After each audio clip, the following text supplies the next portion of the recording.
Nora Clinsom and her husband, Mike, had been trying to have a kid for what felt like forever. I mean years. They were just your average couple. Nora with her curly brown hair and big laugh. Mike with his goofy grin and love for fixing old cars in the garage. They lived in a little brick house on Maple Street, the kind with a creaky porch swing and a patchy lawn they kept meaning to fix up. Everyone in the neighborhood knew them, mostly because Nora was always dropping off cookies or waving from the driveway. But behind all that cheer, there was this quiet ache. They wanted a baby so bad it hurt. It wasn't like they didn't try. They'd been to every doctor in town, sat through awkward appointments, and shelled out cash for tests that always came back with the same shrug. Nothing's wrong, just keep waiting. Nora would smile and nod, but you could see it in her eyes. She was starting to think it'd never happen. Mike, though, he was the optimist. It'll work out, babe, he'd say, squeezing her hand. We're tough. We got this. She'd laugh, but it was the kind of laugh that hit a sigh. Time dragged on. Their friends started having kids, little Jennifers and Tylers popping up at barbecues and birthday parties. Nora'd hold those babies with this soft look on her face, cooing and rocking them, while Mike cracked dumb dad jokes to keep things light. Practice for when it's our turn, he'd wink. But the months turned into years, and their turn never came. They'd lie awake at night, staring at the ceiling, not saying much. The spare room they'd painted yellow, just in case, sat empty, collecting dust and a few boxes of junk they didn't need. Nora threw herself into other stuff to keep busy. She started a book club with some gals from work, baked pies for the church bake sale, even took up knitting, though she was terrible at it. Mike kept tinkering with his cars, the garage always smelling like oil and metal. They were good at pretending everything was fine, but it wasn't. Not really. Every negative test, every hopeful month that ended in disappointment, chipped away at them. They didn't fight about it. Nora and Mike weren't the yelling type, but you could feel the weight settling in. One night, they were sitting on that creaky porch swing, watching fireflies blink in the yard. It was summer, sticky and warm, the kind of night where you just want a cold beer and some quiet. Mike had his arm around her, and Nora was leaning into him, her head on his shoulder. You ever think maybe this is it? She said, real quiet. Just us. Mike didn't answer right away. He took a sip of his beer, then set it down on the porch rail. Nah, he finally said. I don't buy that. Something's gonna happen for us. I can feel it. She didn't argue. She just closed her eyes and listened to the crickets, hoping he was right. Thing is, they'd pretty much given up hope by then. Not out loud, but in that secret way you do when you're too tired to keep wishing. They stopped marking days on the calendar, stopped buying those dumb little pregnancy tests in bulk at the drugstore. Life went on, work, weekends, takeout on Fridays. It was fine. Not great, but fine. And maybe that's how it would have stayed, just Nora and Mike against the world, if it weren't for what happened next. Because, man, when things finally shifted, they shifted in a way nobody saw coming. Not even Mike, with all his big talk about feelings and fate. Then, out of nowhere, it happened. Nora got pregnant. I'm talking full-on miracle stuff, like the kind of thing you'd see in a cheesy movie and roll your eyes at. It was a Tuesday, just a regular gray morning in October.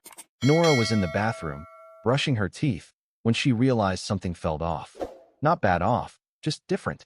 She couldn't even explain it. Her stomach was doing this weird flip, and she was tired in a way that didn't make sense. She'd been down this road before, getting her hopes up over nothing, so she almost didn't bother checking. But something told her to grab one of those tests from the back of the cabinet, the ones they hadn't touched in months. Mike was downstairs, flipping pancakes, humming some old Springsteen tune like he always did when he cooked. Nora didn't say a word. She just stood there, staring at those two pink lines, her toothbrush still hanging out of her mouth. Her hands started shaking, and she had to sit on the edge of the tub because her legs felt like jelly. Mike, she yelled, her voice all wobbly.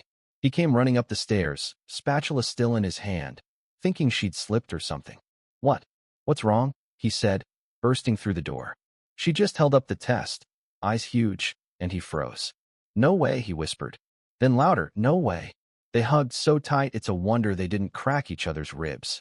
Mike was laughing, Nora was crying, and the pancakes downstairs were burning to a crisp, smoke alarm going off, and everything. They didn't care. They just stood there in that tiny bathroom, grinning like idiots, the test still clutched in Nora's hand. We're having a baby, she kept saying, like she needed to hear it out loud to believe it. Mike grabbed her face and kissed her, then ran downstairs to deal with the smoke before the neighbors called the fire department. Word spread fast. By lunchtime, Nora's mom was on the phone, sobbing and planning a baby shower. Mike's buddies at the garage were slapping him on the back, cracking jokes about him finally joining the dad club. The whole neighborhood lit up with it, people dropping by with casseroles and cards, like Nora and Mike had won the lottery. And in a way, they had. After all those years of waiting, it felt like the universe had finally cut them a break. Nora started glowing, you know? That pregnancy glow people talk about. She had it in spades. Mike couldn't stop touching her belly, even though there was nothing to feel yet. Hey, little guy, he'd say, you hang in there. They got to work on that yellow spare room, too. Out went the boxes, and came a crib Mike built himself, wonky but sturdy. Nora picked out curtains with little ducks on them, and they argued over names like it was the most fun they'd ever had. What about Jake? Mike'd say. Nah, too basic, Nora'd shoot back. How about Emma? Back and forth, laughing over pizza on the floor of the half-finished nursery. It was perfect. Scary, sure. They'd never done this before, but perfect. They'd waited so long, and now it was real. Of course, they had no idea what was coming. Not a clue. If you told them back then, sitting there with paint on their jeans and hope in their eyes, they'd have laughed you out of the room. Because this wasn't just any baby on the way. This was something else entirely, something that had turned their little world upside down. But for now, they were just happy. Crazy, stupid happy. And that's how it went for a while. Nora waddling around, Mike hovering like a nervous dad-to-be, both of them counting down the days until everything changed. The pregnancy hit Nora like a freight train. I mean, it was rough from the jump, no sugarcoating it. That glow she had at first, it faded fast. Morning sickness? More like all-day sickness. She'd be in the kitchen, trying to make toast, and bam, racing to the bathroom, hugging the toilet like it was her new best friend. Mike'd rub her back, cracking dumb jokes to cheer her up, but you could tell he was worried. You're a champ, babe, he'd say, handing her a glass of water. She'd just groan and wave him off, too wiped out to argue. It didn't stop there. Her ankles swelled up like balloons, her back ached nonstop, and she couldn't sleep worth a damn. She'd toss and turn all night, kicking the covers off, then pulling them back on, muttering about how she felt like a beached whale. Mike started sleeping on the couch some nights just so she could sprawl out, but he'd still pop in to check on her, bringing her crackers or whatever she could keep down. This kid better be cute, she'd grumble, half serious, and he'd laugh. But his eyes had that nervous flicker. The doctors didn't help much either. At first, they were all smiles, routine checkups, everything's fine, that kind of thing. But as the months dragged on, Nora started feeling stuff she couldn't explain. Sharp pains that'd come and go, weird pressure in her belly, like the baby was doing somersaults with steel-toed boots. She'd tell the doc, and they'd run their tests, poke around with the ultrasound, then shrug. It's normal, they'd say. Pregnancy's tough. But Nora wasn't buying it. She'd sit in the car after those appointments, staring out the window, quiet. Something's off, Mike, she'd whisper. He'd squeeze her hand and say, we're almost there. Hang on. Almost there turned into a slog. By month 7, she could barely get off the couch. Her belly was huge, like, cartoonishly huge. People at the grocery store would stare, then look away real quick when she caught them. Kids in the neighborhood started calling her the balloon lady, which she'd laugh about on good days and cry about on bad ones. Mike tried to keep things light, rigging up a little bell on the coffee table so she could ring him if she needed anything. Room service, he'd yell, jogging in with a sandwich or a pillow. But even he couldn't hide how beat they both were. Then the nightmare started. Nora'd wake up sweating, gasping about dreams she wouldn't talk about, just shake her head and say, weird stuff. Mike didn't push her, but he'd lie awake after, listening to her breathe, wondering what the hell was going on. The closer they got to the due date, the worse it got. She'd get these dizzy spells, her hands shaking, and once she swore she felt something clawing inside her. I'm losing it, she told Mike, half laughing, half crying. He didn't know what to say, just held her until she calmed down. By the 9th month, they were a wreck. Nora was on bed rest, the yellow nursery ready but untouched, and Mike was running on fumes. Work, home, repeat. The doctors upped their game, throwing around words like complications and high risk, but they still couldn't pin down what was wrong. Nora's gut kept screaming this wasn't normal, but nobody listened. She'd rub her belly, whispering, "You're worth it, kid," even as she winced through another jolt of pain. Mike sit by her, cracking his knuckles, counting the minutes until delivery day. They were scared out of their minds, but they'd made it this far. What else could they do but hold on tight and wait? Delivery day came like a storm nobody saw coming. Nora woke up that morning with contractions that hit like a sledgehammer. She grabbed Mike's arm, gasping, "It's time," and he was off the bed in a flash, fumbling for his keys and her hospital bag. They peeled out of the driveway, tires squealing, Nora gripping the dashboard and trying to breathe through the pain. "You're doing great, babe," Mike kept saying, his voice shaky as he sped through red lights. She just nodded, too focused on not screaming to answer. They burst into the hospital, and it was chaos from there. Nurses swarmed, whisking Nora into a room while Mike trailed behind, clutching her hand until they made him let go. She was sweating, panting, her belly rippling with every contraction. The doctor came in, Dr. Ellis, a guy with glasses and a calm voice, and started barking orders. "We're moving fast," he said, checking the monitors. Nora's numbers were all over the place, her blood pressure spiking, and the baby's heartbeat was thumping louder than it should have been.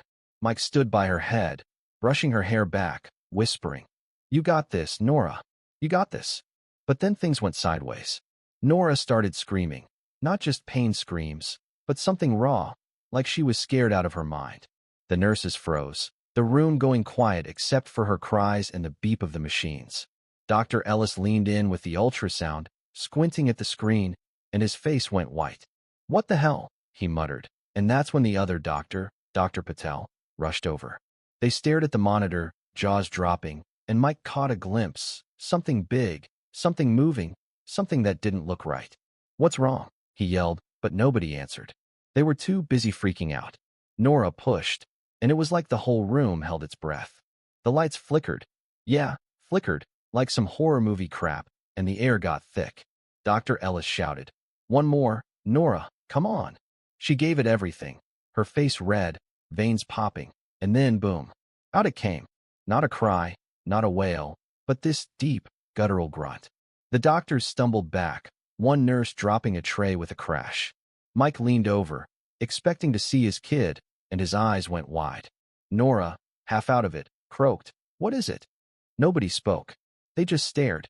It was a gorilla, a freaking gorilla, covered in dark fur, tiny but unmistakable, with little fists and a scrunched-up face. The room exploded, nurses gasping, Dr. Patel muttering prayers, Dr. Ellis running his hands through his hair like he was about to lose it. "This can't be real," he kept saying, while the baby, Richard, they'd later call him, squirmed on the table, grunting and kicking. Mike just stood there, mouth open, looking from Nora to the gorilla and back. "Babe," he managed, and she started laughing. This weak, delirious laugh that turned into sobs. The doctor's hair was practically standing on end. They'd delivered twins, breech babies, you name it, but this was insane. They ran tests, poked at Richard, argued in hushed voices about DNA, and how the hell does this happen? Nora, still woozy, reached out a shaky hand, and they laid him on her chest. He was warm, heavy, and when he looked up at her with those big, dark eyes, she stopped crying. "Hi, little guy," she whispered. Mike sank into a chair, rubbing his face, muttering, "Holy crap, we've got a gorilla."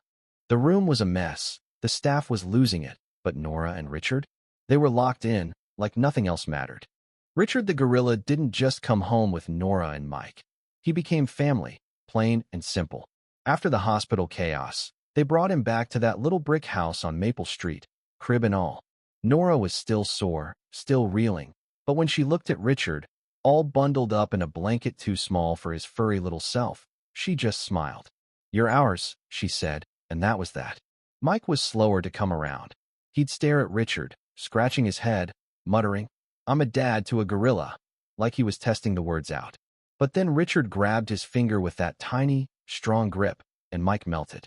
"All right, buddy," he chuckled. "Guess we're in this together." The neighborhood? Oh, they lost their minds at first. People peeked over fences, whispering, "Did you hear? Nora had a gorilla." Kids rode their bikes past the house, daring each other to knock on the door. But Nora and Mike didn't hide him. They'd sit on the porch swing, Richard bouncing in Nora's lap, and wave like it was no big deal. Pretty soon, folks stopped gawking and started shrugging. "That's just the Clensoms," they'd say, like it was normal to have a gorilla toddling around your yard. And for them, it was. Richard grew fast, way faster than a human kid. By 6 months, he was swinging from the curtains and climbing the fridge. Mike had to gorilla-proof the house, bolting down shelves and swapping glass jars for plastic. "He's like a linebacker with opposable thumbs," he'd laugh, chasing Richard around with a broom when he got into the flour. Nora took it in stride, sewing him little overalls because baby clothes didn't cut it. She'd sing to him, lullabies at first, then goofy stuff like Sweet Home Alabama, and he'd grunt along, thumping his chest like a tiny rock star. They raised him right, too. Richard wasn't some pet. He was their son. Nora taught him to sign a few words, like eat and play, since he couldn't talk. Mike built him a tire swing in the backyard, and they'd spend hours out there, Richard swinging high while Mike grilled burgers. At dinner, he'd sit in a high chair, mashing bananas with his fists, while Nora and Mike swapped stories about their day. "He's got your stubborn streak," Mike tease, and Nora'd roll her eyes. "Yeah, and your appetite." Sure, there were hiccups. The grocery store trips were a circus, Richard riding in the cart, grabbing apples while shoppers stared. One time, he broke a display of cereal boxes, and Mike had to pay for it, laughing the whole time. School wasn't an option, so Nora homeschooled him, teaching him shapes and colors with big, bright flashcards. He'd point and grunt, smarter than people expected. The neighbors got used to it. Old Mrs. Jenkins even started knitting him sweaters, dropping them off with a wink. "Keeps him warm," she'd say. By the time Richard was 5, he was a legend. 6 feet tall, broad as a truck, but gentle as anything. He'd help Mike in the garage, handing him wrenches, or sit with Nora while she read him picture books. The yellow nursery was long gone, replaced by a big room with a reinforced bed, but the love? That never changed. They'd sit together at night, Richard sprawled across the couch, Nora leaning on Mike, watching TV like any family. "We hit the jackpot, didn't we?" she'd say, and Mike nod. "Yeah, babe, we sure did." And that's how it went. Nora, Mike, and Richard, the gorilla who turned their world upside down and made it better than they ever dreamed. People'd ask, "How do you do it?" And they'd just shrug. "He's our kid," Mike'd say, like it was the easiest thing in the world. Because for them, it was.